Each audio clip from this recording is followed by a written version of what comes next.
Welcome to Paint on Plastic with Linc and Wright.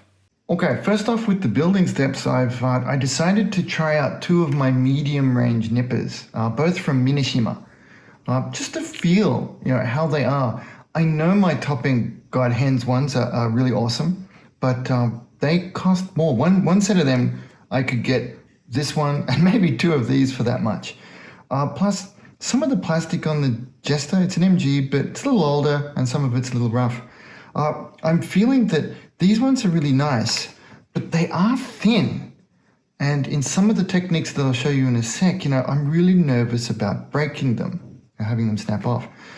These ones though, I mean, they don't look that much thicker on top, right? But they are definitely of a much burlier construction. So I've been using these about 80% of the time as compared with about 20% of the time on the D25s. So I don't know what the technical term is for these, but they're the little lugs that help to give us that excellent Gunpla Bandai fit and make the kit snap together. So by removing them and say sections like this, now be careful, plan it out, dry fit everything first. So here's an example. I was dry fitting it, and you can see it's difficult, slightly difficult to remove. Now, when we're painting the kits, we want to put them on and off a number of times. So what I do is I clip these off. Now again, not my concept. My pro Gunpla friends told me about this. Some of you, I've seen you do it. So doing this and then look away, hide behind the camera. Ooh.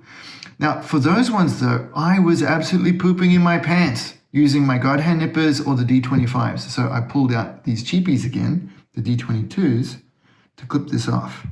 And what happens is, then Bandai includes enough nifty little sections that we can still get the parts in. And look at that, it's a really easy on-off, which is going to really help us during the painting process.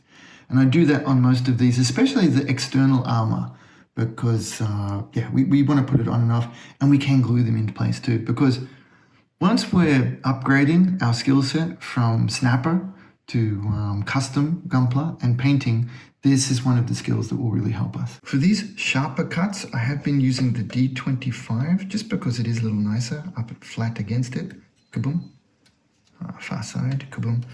Because this is going to be a painted kit, I do go a lot sloppier because I need to clean them off for paint effects and denub them properly. To me, there's not a big difference between an almost perfect nub and like a medium nub that this will leave behind. But that's totally your choice. These are your models, your Gunpla. Make sure you do it in a way that makes you happy. It makes you look cool and pro on the interwebs. But as you'll see here, even the cheapies do just as good a cut. I mean, the sound is definitely not as good. Listen. Yeah, it's a bit wet.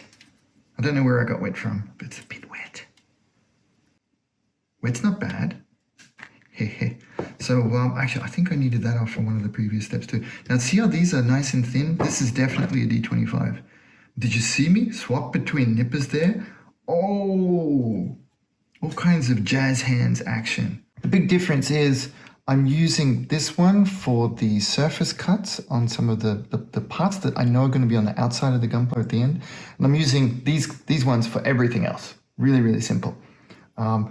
If you wanted to know which one would I suggest, I would just get these, the D22, and do everything with them.